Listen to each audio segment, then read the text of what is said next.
Hi అండి, welcome to our YouTube channel Lakshmi Chaitra vlogs. ఈరోజు వీడియోలో గుడ్డు కారం పులుసు ఎలా చేసుకోవాలో ఈ వీడియోలో చూసేద్దాం.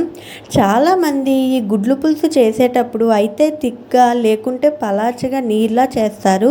అలా కాకుండా కరెక్ట్గా పులుసు ఎలా చేయాలన్నది వీడియోలో చూసేద్దాం.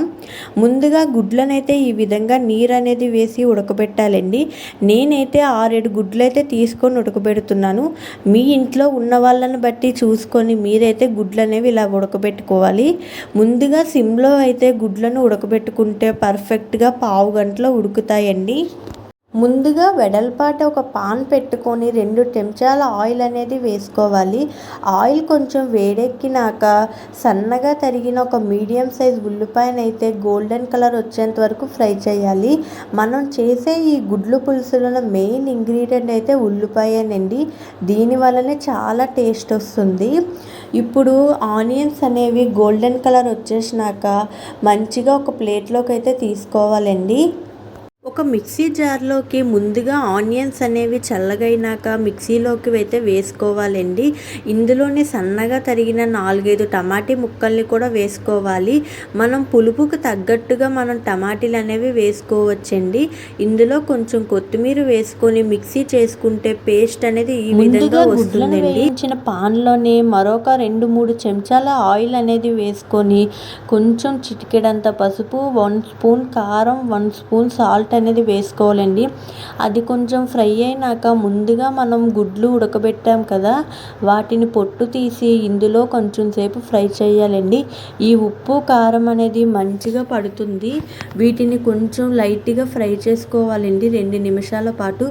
ఈ విధంగా గుడ్లను ఫ్రై చేసుకున్న వాటిని గుడ్లు పులుసులోకి వేసుకుంటే టేస్ట్ అనేది చాలా బాగుంటుందండి. సో మంచిగా గుడ్లు అయితే మటుకు ఫ్రై అయిపోయానండి. వీటిని ఒక ప్లేట్లోకి అయితే తీసుకుందాము. మరీ ఎక్కువగా ఫ్రై అయిపోకూడదు, అలా అని తక్కువగా ఫ్రై అవ్వకూడదండి. మీడియంగా ఫ్రై అయితేనే బాగుంటుందండి. ఎందుకంటే మనం చేస్తున్న గుడ్లు పులుసులోకి కరెక్ట్గా సరిపోతుంది. సో ఇలా గుడ్లను అయితే ఒక ప్లేట్లోకి అయితే తీసుకుంటున్నాము. నెక్స్ట్ ఇదే పాన్లోకి 4-5 చెంచాల ఆయిల్ అనేది వేసుకొని ముందుగా మనం పేస్ట్ చేసి పెట్టుకున్న పేస్ట్ అనేది వేసుకోవాలండి. ఆ పేస్ట్ అనేది ఆయిల్ పైకి తేలేంత వరకు మంచిగా ఫ్రై చేయాలండి. ఈ ప్రాసెస్ అంతా కూడా సిమ్లో పెట్టి చేసుకుంటే టేస్ట్ అనేది చాలా బాగుంటుందండి. చూస్తున్నారు కదా, 2 నిమిషాల తర్వాత ఆయిల్ అనేది ఇలా పైకి తేలుతుంది. ఇందులోనే 2 బిర్యానీ ఆకులు, కొంచెం జీలకర్ర వేసుకొని మరొక 2 నిమిషాల పాటు ఫ్రై చేయాలండి. ఈ విధంగా ఫ్రై చేసుకున్నాక ఇందులో ముందుగా మనం ఉడకబెట్టుకున్న గుడ్లు అనేవి వేసుకుందాము. దానికన్నా ముందు మనకి టేస్ట్కి సరిపడినంత కారం, కొంచెం సాల్ట్, ధనియాల పొడి, గరం మసాలా పొడి మన టేస్ట్కి తగినట్టుగా మనం వేసుకోవచ్చండి స్పైసెస్ అనేవి. సో ఈ విధంగా స్పైసెస్ అనేవి అన్నీ వేసి ఒక 2 నిమిషాల పాటు కలుపుకొని మంచిగా మూత పెట్టుకుంటే మన గుడ్లు పులుసుకి చేసుకోవాల్సిన కర్రీకి కావాల్సిన గ్రేవీ అంతా రెడీ అవుతుందండి. దీనిలో ముందుగా మనం ఉడకబెట్టి పెట్టుకున్నాం కదా ఫ్రై చేసి, ఆ గుడ్లు అనేటివి వేసుకొని మరొక 5 నిమిషాల పాటు లైట్గా ఫ్రై చేయాలండి. ఇందులోనే 2 పచ్చిమిరపకాయలు అనేవి కోసి వేసుకోవాలండి.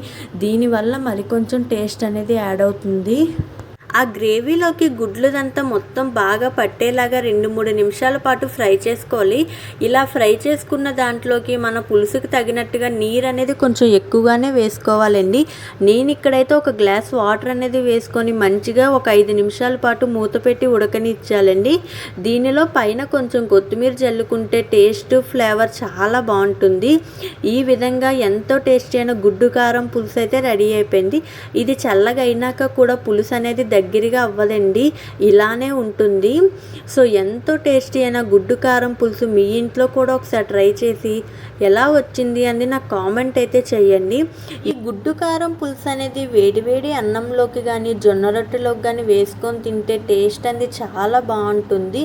ఇప్పటి వరకు నా వీడియో కనుక నచ్చితే please like and share and subscribe to our channel. Thank you for watching.